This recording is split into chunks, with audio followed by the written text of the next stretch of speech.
Assalamualaikum warahmatullahi wabarakatuh. Waalaikumsalam warahmatullahi wabarakatuh. Baiklah anak-anak, apa kabar hari ini? Baik. Oke, sebelum kita memulai pelajaran, cobanya kita membaca doa. Silakan ketua kelas memimpin doa. Sebelum kita belajar, marilah kita membaca doa. Doa dimulai.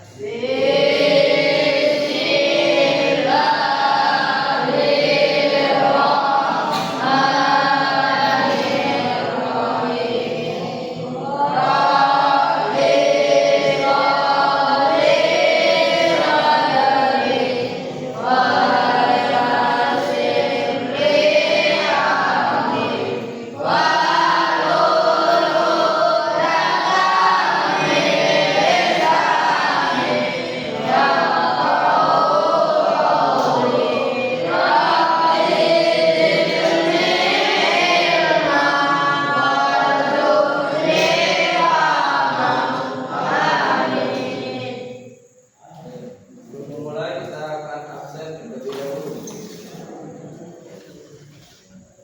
Al-Faisal Nugrah, Aris Jaya Saputra, Imam Ghani, Dastan, Bernard Fernando, Azril, Lekat, Abdurrahman, Fakir, Ilyas Bajet Tolata, Reka, Sultan Soleh, Ramadhani, Sati, Syaful Wali, Taufik Rahman, Majidil Wali Majid. Oke, apakah kalian siap belajar untuk hari ini? Siap. Perhatikan ke depan.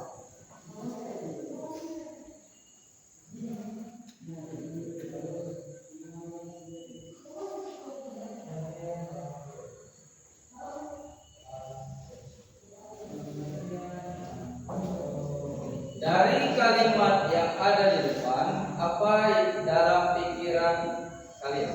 Apa yang ada di dalam pikiran kalian? Kalimat yang ada di depan, apa yang ada di dalam pikiran kalian?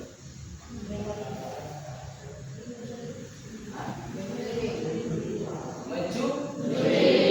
Kenapa bisa dikatakan mencuri? Kan dalam kalimat tersebut panjang tangan. Ada yang tahu kalimat ini? Ini adalah kalimat kias. Apa namanya? Kias. Kalimat kias. Bukan bermakna sebenarnya. Panjang tangan itu kalau makna yang sebenarnya adalah tangannya panjang. Sampai 2 meter sampai 3 meter itu dalam pikiran makna yang sebenarnya. Tapi dalam makna kias ini disebut dengan mencuri. Oke. Pada hari ini kita akan membahas tentang konotasi makna dan makna kias. Kalau ini adalah contoh dari makna kiasan. Kiasan yang memberikan perasaan kita melihat seseorang itu, perlakuan dia, kemudian kita mengkiaskannya sebagaimana sikap yang dia tunjukkan. Seperti halnya panjang tangan. Berarti orang yang kita berikan kiasan panjang tangan itu adalah orang yang suka mencuri. Kemudian tujuan pembelajaran kita pada hari ini yang pertama menjelaskan pengertian makna konotasi dan makna kias. Kita akan belajar makna konotasi dan makna kias. Biar kita bisa menjelaskan pengertian-pengertian nanti kita tulis di depan. Kemudian yang nomor 2 tujuannya mengidentifikasi perbedaan makna konotasi dan makna kias dalam contoh kalimat. Nanti ada contoh kalimat konotasi, kemudian ada kalimat kiasan. Nanti kita bisa membedakannya. Tetapi kita akan membuat pengertiannya dulu nanti di depan. Kemudian tujuan yang ketiga menyampaikan hasil identifikasi secara lisan dengan percaya diri. Nanti kalian ada tugas untuk membuat makna konotasi dan makna kias sendiri, kemudian kalian presentasikan atau maju ke depan satu orang satu contoh. Kemudian kita akan masuk ke dalam pengertian konotasi dan makna kias. Oke, kita akan mempelajari pengertian konotasi, makna konotasi dan makna kias. Sudah kita tulis, makna konotasi adalah makna yang muncul karena perasaan, nilai rasa atau kesan tambahan selain arti sebenarnya. Nah, kita melihat sesuatu, kemudian kita ada rasa ketika melihat sesuatu itu. Kemudian kita melontarkan satu kalimat yang maknanya masuk dalam kalimat tersebut. Masuk dalam kalimat yang kita lihat tersebut. Benda atau seseorang yang kita lihat tersebut. Kemudian pengertian makna kias. Makna kias ini adalah makna yang sudah menyimpang jauh dari arti sebenarnya. Maksud jauh dari arti sebenarnya itu kata-katanya itu sangat jauh. Seperti contoh ini tadi, panjang tangan. Panjang tangan itu kalau kita maknakan dalam kata itu adalah orang yang panjang tangan. Tapi makna yang sebenarnya makna kias ini adalah mengkiaskan seseorang yang suka mencuri. Oke, sekarang kita buat contoh dari makna konotasi dan makna kias. Sekarang kita contohkan makna konotasi. Makna konotasi ini ada dua. Ada yang positif, ada yang negatif. Kalau dia positif itu bisa bersifat memuji. Kalau dia negatif bisa bersifat katanya menjatuhkan. Seperti contoh ini makna konotasi.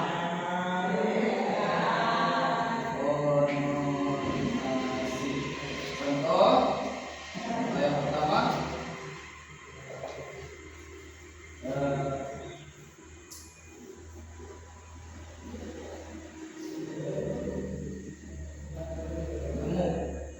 Orang yang gemuk. Kalau dia bersifat positif, ada dua kan tadi, positif dan negatif. Kalau dia bersifat positif itu biasanya tidak menjatuhkan atau mencaci seseorang. Contohnya kalau dia positif, contoh positifnya adalah badannya berisi.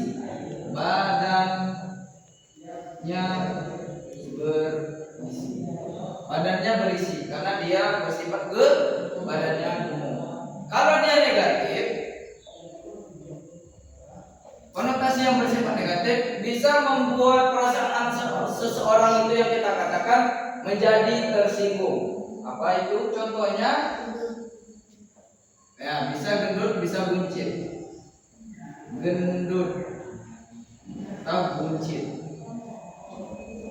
Nah, itu ya perbedaan dari positif dan negatif. Mana konotasi? Contohnya salah satunya gemuk. Kemudian ada dua kriteria. Yang pertama positif, yang kedua negatif. Kalau dia positif tadi bisa biasa saja atau bisa saja memuji seseorang. Kemudian kalau dia negatif itu bisa membuat rasa seseorang itu menjadi sakit atau sebagai cacian. Kemudian kita akan menulis contoh makna kias. Makna kias. Ini adalah salah satu contoh makna kias. Tapi kita lihat dulu di sini. Contoh makna kias. Kalau dia makna kias ini tidak ada positif dan negatifnya. Contoh nomor 1, contoh buah tangan. Kemudian kembang desa. Kembang desa. Oke, sekarang apakah kalian bisa menjelaskan makna kias dari buah tangan dan kembang desa? Siapa yang tahu? Buah tangan itu artinya adalah, siapa yang bisa? Oleh-oleh, betul. Buah tangan itu kiasan dari oleh-oleh, bawaan seseorang. Oleh-oleh, itu dia buah tangan, bawaan seseorang ketika berjalan jauh kemudian balik ke rumah. mengartikan makna kiasan dari kembang desa? Ada yang tahu? Orang yang tercantik di desa tersebut. Orang yang cantik di desa tersebut. Yang paling cantik. Orang yang paling cantik di desa tersebut.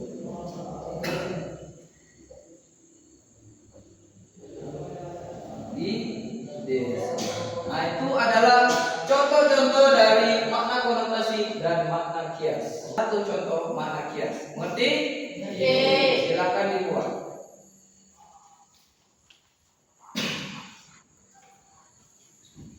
Oke, setelah membuat contoh-contoh, perwakilan dari kelompok akan maju. Nah, karena satu kelompok itu ada dua contoh, satu contoh konotasi, makna konotasi, kemudian yang kedua contoh makna kias.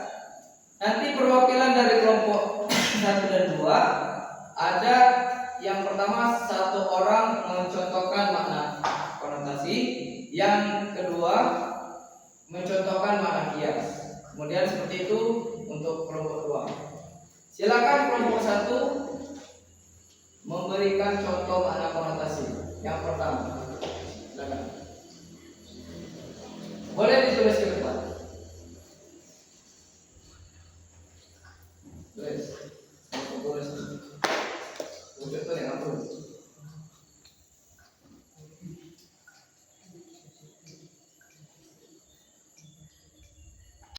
Ya, apa yang kau tulis dalam contoh konotasi? Rumah. Oke, itu tadi adalah contoh dari konotasi, makna konotasi. Kemudian kelompok 1 mencontohkan makna kias. Silakan maju. Tuliskan makna kias yang kau buat.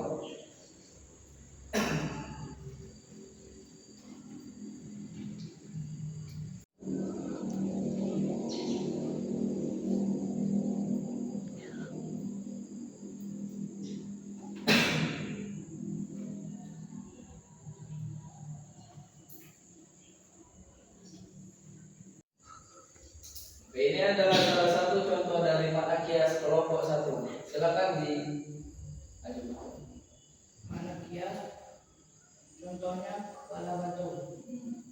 Artinya, keras kepala atau susah dinasehati. oke, itu contoh yang bagus. Nomor 2, silakan maju untuk contoh makna konotasi.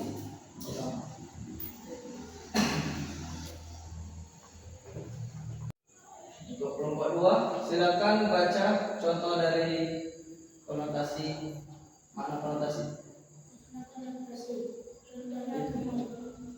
yang kamu tulis. Positif, padanya bersih, negatif, lembut atau kunci. Oke, ya silakan. Kelompok 2. Langsung aja. Contoh makna kias, contohnya adu domba. Oke, setelah kita belajar memberikan contoh satu kelompok, 2 contoh, kemudian kita sudah melihat perbedaan yang jelas dalam makna konotasi dan makna kias. Perbedaannya itu kalau dia makna konotasi, hubungan artinya itu sama makna yang asli, masih nyambung dalam makna yang asli kata-katanya. Kemudian kalau dia makna kias, sudah putus menjadi perumpamaan saja. Mengerti? Kalau dia konotasi, dia masih nyambung kata-katanya, masih dalam kata-kata yang persamaan. Kalau dia makna kias, itu sudah kata-katanya sudah putus, sudah tidak lagi nyambung, tetapi itu adalah perumpamaan. Oke, yang terakhir, kita akan memahami manfaat dari makna konotasi dan makna kias. Yang pertama, manfaat kita belajar ini tidak salah memaham pas komunikasi. Jadi kalau kita sudah tahu makna kias dan makna konotasi, jika seseorang memberikan makna ucapan kata yang bermakna makna konotasi dan makna kias, kita tidak salah paham ketika kita berbicara dengan orang tersebut. Kemudian kita juga bisa berbahasa yang bagus. Kita kita bisa membaca teks sastra dan berita. Kemudian bahasa jadi lebih sopan dan lebih terarah. Jadi kita bisa membedakan makna konotasi dan makna kias. Kita bisa menjadikan bahasa kita menjadi sopan dan lebih baik. Oke, sampai sini saja pelajaran kita hari ini.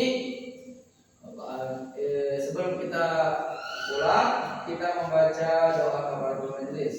Baik,